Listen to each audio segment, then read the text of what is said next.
আগামী রমজানে নিত্যপণ্যের বাজারে স্বস্তি দিতে চায় সরকার। ছোলা, খেজুর, ডাল, চিনিসহ ভোগ্যপণ্যের পর্যাপ্ত সরবরাহ নিশ্চিত করতে বেশি পণ্য আমদানির নির্দেশ দিয়েছে বাংলাদেশ ব্যাংক। কর্মকর্তারা জানিয়েছেন, ব্যাংকগুলোর কাছে পর্যাপ্ত ডলার মজুদ থাকায় আমদানিকারকদের এলসি খোলার ক্ষেত্রে কোনো বিধিনিষেধ নেই। বাজার স্থিতিশীল রাখতে কঠোর নজরদারির পরামর্শ বিশ্লেষকদের। রমজান মাস এলেই নিত্যপণ্যের বাজারে দেখা যায় অস্থিরতা, বাড়ে দাম, কমে সরবরাহ। তবে এবার রমজানে ছোলা, খেজুর, ডাল, চিনিসহ নিত্যপণ্যের বাজারকে স্বস্তি দিতে আগে থেকেই উদ্যোগ নিয়েছে বাংলাদেশ ব্যাংক। রমজান মাসকে সামনে রেখে ভোগ্যপণ্যের পর্যাপ্ত সরবরাহ নিশ্চিত করতে আমদানিকারকদের নির্দেশ দিয়েছে কেন্দ্রীয় ব্যাংক। পণ্য আমদানি করার ক্ষেত্রে যাতে কোনো ধরনের এলসি জটিলতা তৈরি না হয়, সেজন্য ব্যাংকগুলোতে পর্যাপ্ত ডলার রয়েছে বলেও জানায় বাংলাদেশ ব্যাংক। এই মূল্যস্ফীতির চাপে যাতে জনগণকে পড়তে না হয়, অতএব ওই বাজারকে আগামী ৩-৪ মাসকে সামনে রেখে, রমজানকে সামনে রেখে এখন থেকে আপনারা এই সকল পণ্য অধিক মাত্রায় আমদানি করে, অন্তত অধিক মাত্রায় বলতে চাহিদা মোতাবেক। বিগত সরকারের সময় ডলার সংকটের কারণে পণ্য আমদানিতে কেন্দ্রীয় ব্যাংকের সহায়তা দিতে হতো। এবার পরিস্থিতি পরিবর্তন হয়েছে। পণ্য আমদানির জন্য ব্যাংকগুলোতে পর্যাপ্ত ডলার রয়েছে। তবে বিশ্লেষকরা বলছেন, শুধু আমদানি পরিস্থিতি স্বাভাবিক করলেই হবে না, বাজার সিন্ডিকেট করে যাতে কেউ দাম বাড়াতে না পারে সেদিকে নজর দিতে হবে। কেন্দ্র ব্যাংক ফ্যাসিলিটিস দিলেও, ভোক্তাদের বৃহৎ স্বার্থে কাজ করলেও, মূল্যস্ফীতি কমানোর স্বার্থে কাজ করলেও অন্যান্য যে সেক্টরগুলো রয়েছে সেই সেক্টরগুলোকে সমন্বয়ে মাধ্যম দিয়ে তদারকি করতে হবে, বাজার মনিটরিং করতে হবে এবং সিন্ডিকেটের কবল থেকে ভোক্তাদেরকে বের করে নিয়ে আসতে হবে। ভোগ্যপণ্যের বাজার নিয়ন্ত্রণে কারসাজির সাথে জড়িতদের বিরুদ্ধে কঠোর ব্যবস্থা নেওয়ার পরামর্শ বিশ্লেষকদের। Shafil Alam Sujan, independent news, Dhaka. আমদানির এলসি খোলার সংখ্যা বেড়ে যাওয়া সহ কয়েকটি কারণে দেশের বাজারে বেড়েছে ডলারের দাম। বৃহস্পতিবার ডলারের বিনিময় হার ৩৩ পয়সা বেড়ে ১২২ টাকা ৪০ পয়সায় পৌঁছায়। কেন্দ্রীয় ব্যাংকের তথ্য অনুযায়ী ১৬ অক্টোবর ডলারের দাম ছিল ১২১ টাকা ৮৪ পয়সা। বৃহস্পতিবার তা বেড়ে দাঁড়ায় ১২২ টাকা ৪০ পয়সায়। অর্থাৎ এক সপ্তাহের ব্যবধানে দেশের বাজারে ডলারের দাম ৫৬ পয়সা বেড়েছে। ব্যাংক কর্মকর্তারা জানান, ডলারের বিনিময় হার স্বাভাবিক রাখতে চলতি অর্থবছরের শুরু থেকে এ পর্যন্ত বিভিন্ন বাণিজ্যিক ব্যাংক থেকে ২.১২ বিলিয়ন ডলার কিনেছে কেন্দ্রীয় ব্যাংক, যার প্রভাব পড়েছে এর দামে। এছাড়া সেপ্টেম্বরে ৬.৩ বিলিয়ন ডলারের এলসি খোলা হয়েছে, যা আগের মাসের চেয়ে ১৭.২৯% বেশি। এতে ডলারের চাহিদা বাড়ায় দামও বেড়েছে।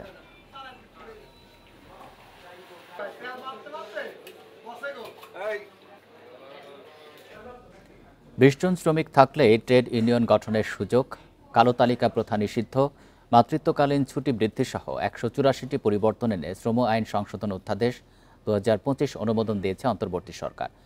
বিদ্যমান আইনের এই পরিবর্তনগুলোকে ইতিবাচক হিসাবে দেখলেও শ্রমিক অধিকার ও নিরাপত্তা নিশ্চিতে স্থায়ী শ্রম কমিশন গঠনের তাগিদ দিয়েছেন সংশ্লিষ্টরা।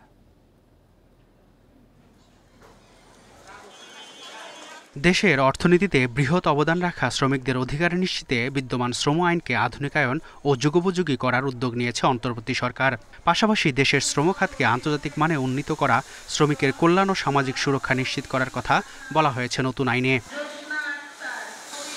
বিদ্যমান শ্রম আইন অনুযায়ী কোনো কারখানা বা প্রতিষ্ঠানে ট্রেড ইউনিয়ন করতে গেলে ২০% শ্রমিকের সম্মতি লাগে।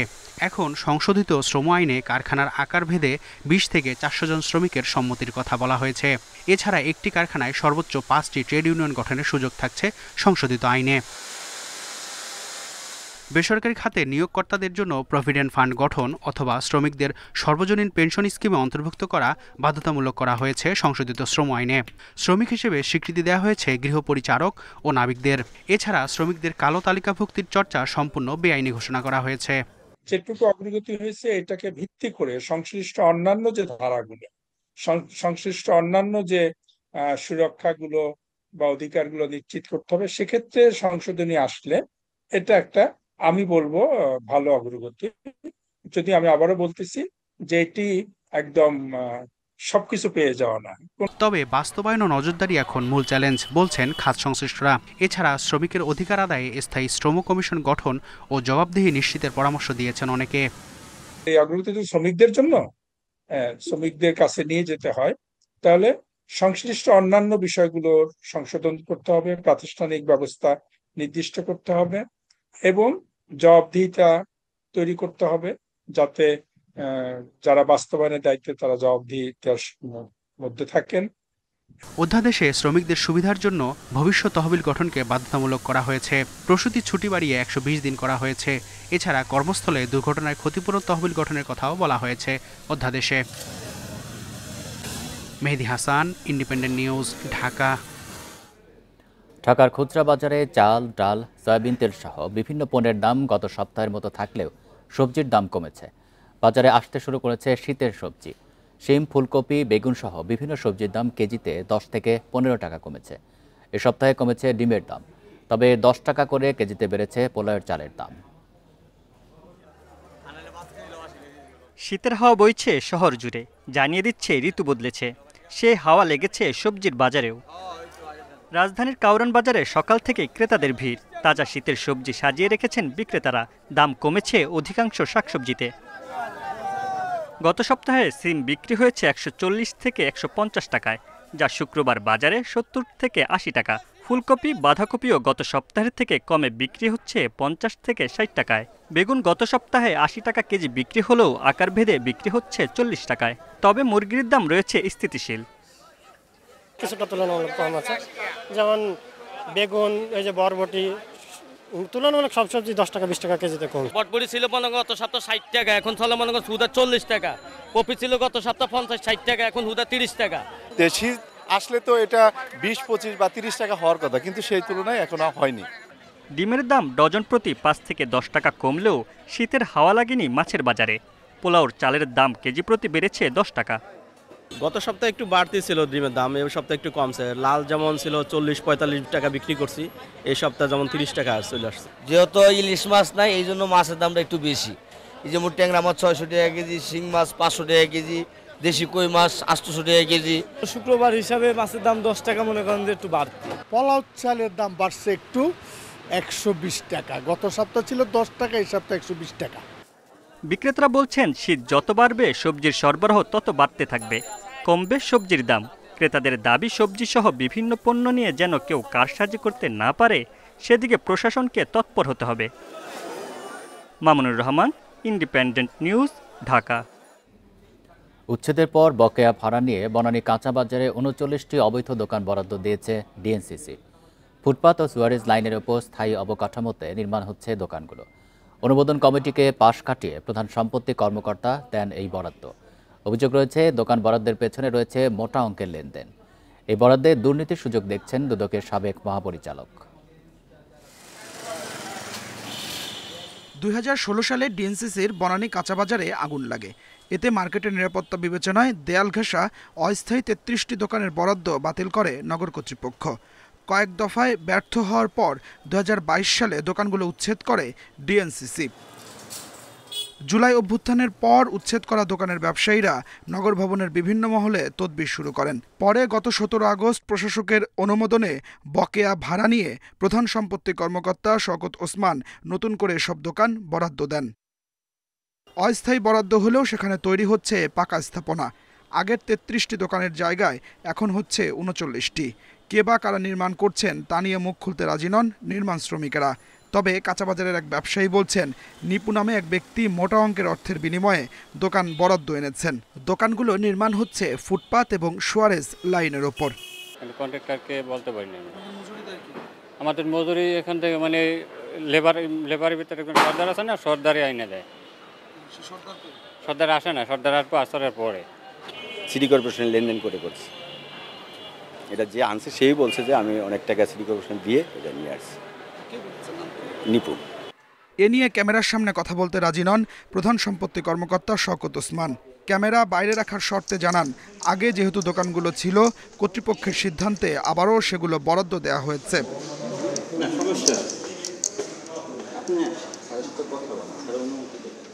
এসব দোকান বরাদ্দে দুর্নীতির সুযোগ দেখছেন দুদকের সাবেক মহাপরিচালক।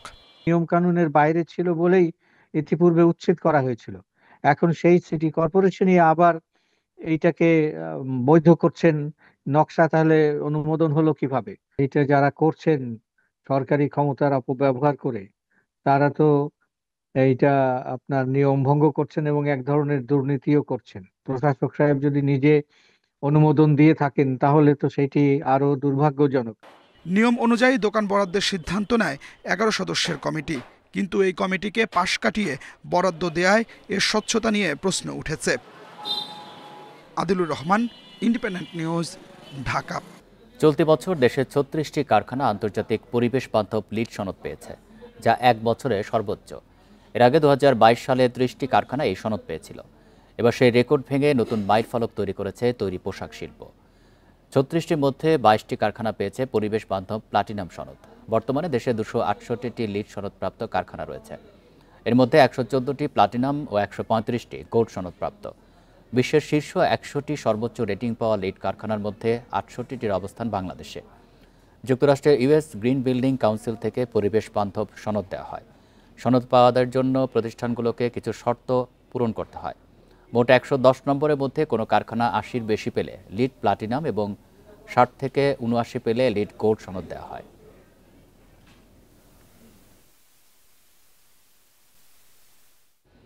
পাকিস্তানের অর্থমন্ত্রীর পরিবর্তে দুদেশের যৌথ অর্থনৈতিক কমিশনের বৈঠকে নেতৃত্ব দেবেন দেশটির পেট্রোলিয়াম মন্ত্রী আলী পারভেজ মালিক।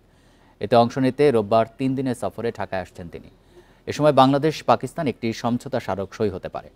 বিশ্লেষকরা বলছেন, দেশটির সঙ্গে বাণিজ্য ঘাটতি কমাতে না পারলে অর্থনৈতিক সম্পর্কে ভারসাম্য আনতে পারবে না ঢাকা। দীর্ঘ 20 বছর পর ঢাকায় বসছে বাংলাদেশ ও পাকিস্তান যৌথ অর্থনৈতিক কমিশনের বৈঠক। অর্থমন্ত্রী পর্যায়ের এই বৈঠকে পাকিস্তানের পক্ষে নেতৃত্ব দেবার কথা ছিল দেশটির অর্থ বিষয়ক মন্ত্রী আহাদ খান চিমারের। তবে শেষ মুহূর্তে ইসলামাবাদ জানায় এতে নেতৃত্ব দেবেন দেশটির পেট্রোলিয়াম মন্ত্রী আলী পারভেজ মালিক। বাংলাদেশের প্রতিনিধি দলে নেতৃত্ব দেবেন অর্থ উপদেষ্টা সালেহ উদ্দিন আহমেদ। সোমবার সকালে আগারগাঁয়ের শেরেবাংলা নগরের এনইসি সম্মেলন কক্ষে হবে জেইসির বৈঠক।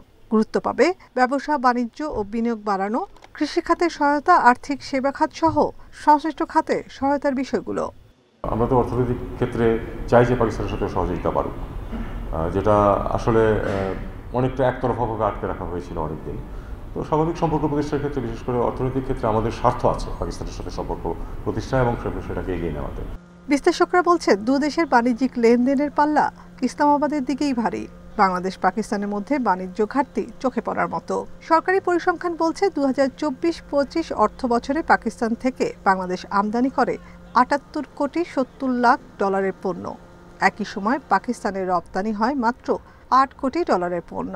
বাণিজ্য ঘাটতিটা বাংলাদেশের ফেভারে না থাকে তাহলে অবশ্যই আপনি যত বেশি আমদানি করবেন চেষ্টা করবেন তত বেশি রপ্তানি করতে। মানে এটাই তো একটা ব্যালেন্সড ফরেন পলিসি এবং ট্রেড পলিসি রিকোয়ার করবে। হ্যাঁ, একদিকে আমরা বেশি ঝুঁকে না যাই। পাকিস্তান এই মুহূর্তে চাচ্ছে যে বাংলাদেশ পাকিস্তানের যে মানে দ্বিপক্ষীয় বাণিজ্য সেটা $3 বিলিয়ন নিয়ে যেতে, এবং এটা যদি টার্গেট তারা ফুলফিলের দিকে যায় তাহলে সেক্ষেত্রে বাংলাদেশ কিন্তু আরও বাণিজ্য ঘাটতির মধ্যে পড়বে। আমরা যেন তাড়াহুড়া করে আবেগের বসে যেন কোনো কিছু না করি, বাণিজ্যিক সম্পর্ক যেন এই লাভের ভিত্তিতে হয়।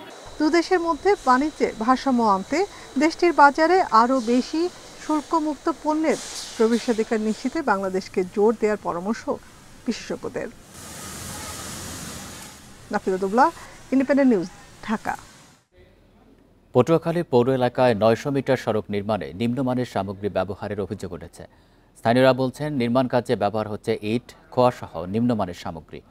এছাড়া দীর্ঘদিন কাজ বন্ধ থাকায় সড়কটিতে পানি জমে থাকায় ভোগান্তিতে পড়েছেন এলাকাবাসী।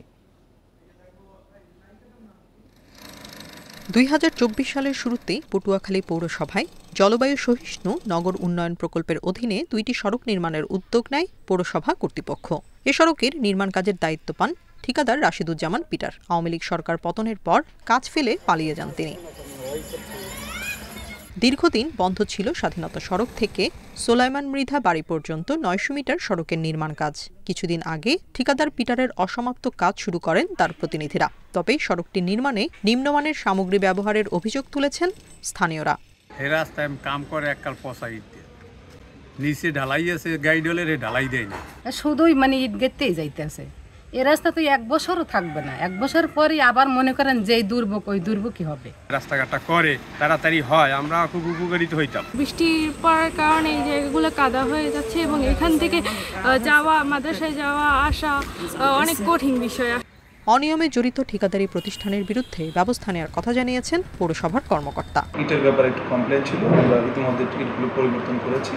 আমাদের যেই টিম আছে এটাকে আরও এমফাসিস দিবে যাতে এই ভুলটা না করে দ্বিতীয়বার ভুল হলে এই ঠিকাদারের বিরুদ্ধে বিধিবদ্ধ ব্যবস্থা নেওয়া হবে। এ বিষয়ে ঠিকাদার পিটারের প্রতিনিধি ফারুক ফরাজি ও মোহন মৃধার সঙ্গে যোগাযোগের চেষ্টা করা হলেও তারা সাড়া দেননি।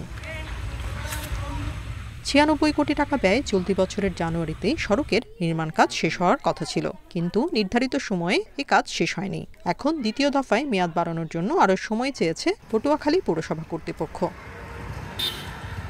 Independent news. বাণিজ্যিকভাবে নয়, দেশের ইতিহাস ঐতিহ্যকে পরবর্তী প্রজন্মের কাছে তুলে ধরতে পরীক্ষামূলকভাবে চালু হয়েছে প্যাডেল স্টিমার PS মাহসুদ। সকালে রাজধানীর সদরঘাটে ঢাকা মুন্সিগঞ্জ রুটে এই যাত্রার উদ্বোধন করেন নৌপরিবহন উপদেষ্টা সাখাওয়াত হোসেন। বলেন, নতুন প্রজন্মের অনেকে এই স্টিমারের ইতিহাস জানে না, তাদের জন্যই আবারও এটি সচল করা হয়েছে। স্টিমারটি সংস্কারে ব্যয় হয়েছে আনুমানিক 2.5 কোটি টাকা। সপ্তাহে একদিন এটি ঢাকা, চাঁদপুর, বরিশাল রুটে চলাচল করবে। রাষ্ট্রীয় মালিকানাধীন বাকি 3টি স্টিমারও সংস্কারের কাজ চলছে।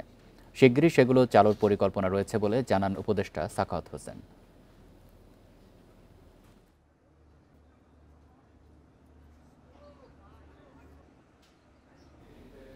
চলতি মাসের শুরুতে বৃষ্টির কারণে রাজবাড়ীতে আগাম মুড়িকাটা পেঁয়াজ আবাদে কিছুটা দেরি হয়েছে, তবে ভালো ফলনের আশা করা হচ্ছে।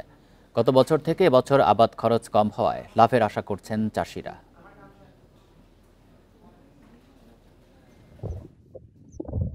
পেঁয়াজ উৎপাদনে দেশের 3য় অবস্থানে রাজবাড়ী।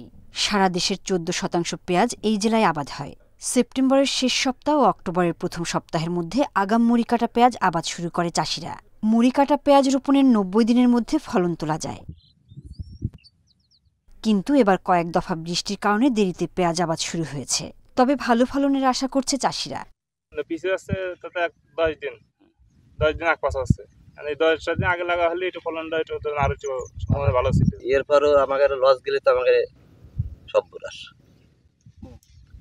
আর এই বৃষ্টি বাদলে যে কতদিনে করছি আমরা তো আরো নাগা এগিয়ে যাই। কৃষকরা বলছেন এবছর মুড়িকাটা পেঁয়াজ চাষে খরচ কমেছে। গতবার প্রতি বিঘায় খরচ পড়েছে 1 লাখ টাকা। এবছর বীজ পেঁয়াজের দাম কম হওয়ায় বিঘায় খরচ পড়েছে 30 থেকে 40 হাজার টাকা। পর্যাপ্ত সার না পাওয়ায় বাড়তি দামে কিনতে হচ্ছে অভিযোগ চাষিদের। 35,000 টাকা বিঘে প্রতি খরচ হইতেছে সার ওষুধ দিয়ে, কিন্তু যদি এইভাবে থাকে দাম তাহলে পরে ধরেন আশা করা যায় যে খরচটা উঠবে। বর্তমানে যেটা বাজার আছে 3,000 3,500 গুটি কিনতেছি। এখন এই যে কিভাবে ফলন হবি আর কিভাবে হবি বাজার, এটা তো বলতে পারতেছি না। বৃষ্টির কারণে মুড়িকাটা পেঁয়াজ রোপণ কিছুটা দেরিতে হলেও উৎপাদনের লক্ষ্যমাত্রা পূরণের আশা করছে কৃষি বিভাগ। সার সরবরাহের ব্যাপারেও আমরা সচেতন আছি। কোথাও কিছু দামের এদিক ওদিক হলেও আমরা কৃষকদেরকে বলছি না, সরকারি দরে সার নিতে হবে এবং ডিলারদের কড়া নজরে রাখতেছি যাতে সঠিক মূল্যে সঠিকভাবে কৃষক সার এবং অন্যান্য উপকরণ পেয়ে মুড়িকাটা পেয়ে সফলভাবে করতে পারে। এবছর জেলায় 5,700 হেক্টর জমিতে মুড়িকাটা পেঁয়াজের আবাদ হবে। উৎপাদন লক্ষ্যমাত্রা 50,000 মেট্রিক টন। Independent news. লালমনিরহাটে পাটগ্রামে অবৈধভাবে বিক্রি করতে অন্য জেলায় পাচারের সময় 700 বস্তা সার আটক করেছে এলাকাবাসী। দুপুরে উপজেলার বাইপাস সড়ক এলাকায় এই ঘটনা ঘটে। স্থানীয়রা জানায়, উপজেলার শ্রীরামপুর ইউনিয়নের সার ডিলার ফারুক হোসেন সরকারি বরাদ্দের সার অতিরিক্ত দামে বিক্রি করতে ভ্যানে করে বিভিন্ন খুচরা বিক্রেতার কাছে পাঠাচ্ছিলেন। বিষয়টি টের পেয়ে স্থানীয়রা সারগুলো আটক করেন। খবর পেয়ে পাটগ্রাম থানা পুলিশ ঘটনাস্থলে পৌঁছে 700 বস্তা সার জব্দ করে। পরে সেখানে যান উপজেলা নির্বাহী কর্মকর্তা উত্তম কুমার দাস। বিষয়টি তদন্ত করে এর সত্যতা পাওয়ায় ডিলার ফারুক হোসেনকে 30,000 টাকা জরিমানা করা হয়। জব্দ করা সার এই ইউনিয়নের কৃষকদের মাঝে বিতরণ করা হবে বলেও জানান উপজেলা নির্বাহী কর্মকর্তা।